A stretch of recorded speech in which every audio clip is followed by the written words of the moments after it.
It was dark, dreary. The rain clouds had moved on, but water still dripped from the rooftops and skyscrapers, and they fell and fell and fell. Hypnotizing. Dangerous in a city where it's already so easy to be caught off guard.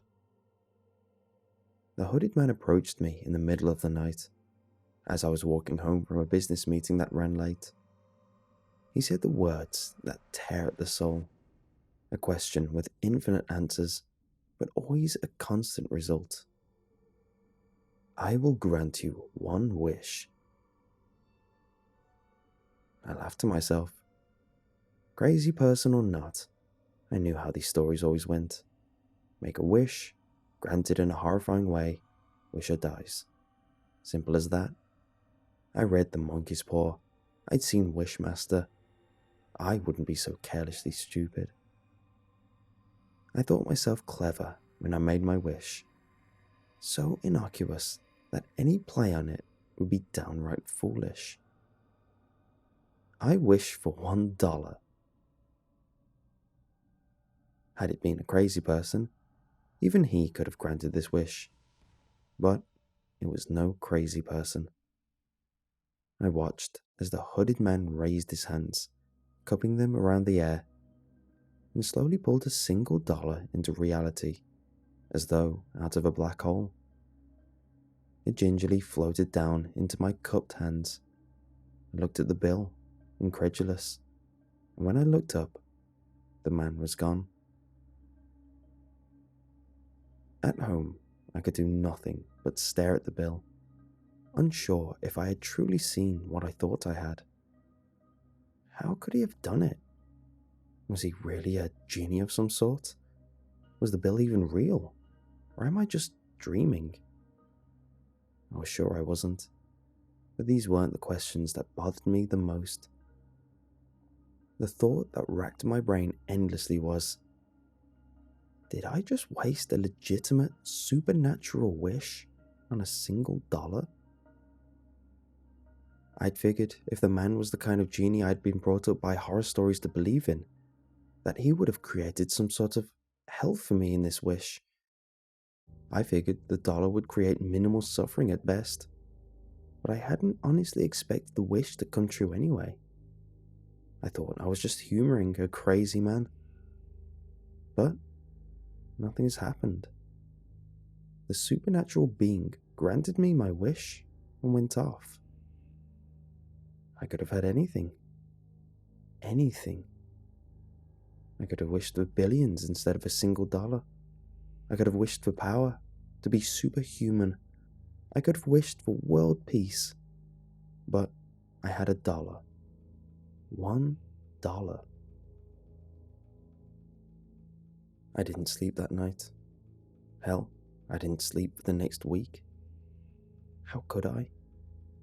Every missed opportunity, embarrassing moment in my past, anything I wanted to change just zipped through my mind. Every little annoyance echoed endlessly in my head. The woman in the cubicle next to me who kept smacking her gum. I could have wished her mouth shut. The guy who kept bringing his work problems to me because he couldn't do them but still got paid more. I could have wished him to be fired. My boss, who did absolutely nothing but crap on me day in and day out. I could have wished him dead and had myself put in his place. Saturday, I went into work. The only person who works Saturdays is my boss. That dumb little ass. He never really worked. He went in to bang his secretary in empty offices while his wife at home with her 2 kids believed he was at work making them a better life. She would have thanked me. The staple on my desk would do the trick. I caught the secretary coming out of my boss's office. The back end of the stapler gashed right into her temple. She was out cold. My boss, still buttoning up his pants, tried the old trick of yelling at me and telling me I was fired to get me to stop advancing. But I could see the fear in his eyes. He couldn't even work his zipper right. I pushed him onto the desk, grabbed the fountain pen from his desk, and stabbed him in both of his eyes. This time, not so quick as a bash to the head. As he writhed on the desk, I took my rightful seat at his desk. This is what my wish could have been, I thought. This was the happiest I'd been all week. It could have been the happiest I'd ever been, as far as I could remember. Someone must have heard the screaming on one of the lower floors. We were at the top of 16 stories. Maybe it was someone else's boss screwing a secretary too who heard us. Someone who didn't have the guts to murder for a better job. Whoever it was, I knew they had heard us because I could hear the faint sound of sirens outside the building on the streets below. They probably wouldn't let me keep this job after what I'd done.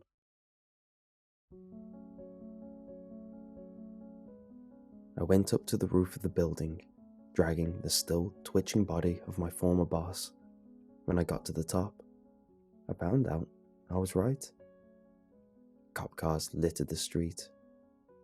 Those are what I aimed for when I tossed the body head first off the building. I hit one car dead on. A cop car was always where I thought that guy belonged anyway. I heard the SWAT team bust the door open leading up to the roof. I pulled the dollar bill out of my pocket. My one wish. My one clever damn wish. I tore it in half and jumped before the SWAT team could grab me. Spending life in a cell would only create more problems I couldn't wish away. As I fell toward the pavement below, I looked down. In the midst of the police, no one seemed to notice the hooded man with glowing red eyes standing directly below me, arms wide as though he were about to catch me. My last thought before I showered the ground with my guts, my only clear thought in the entire past week, was that the devil was far more clever than I.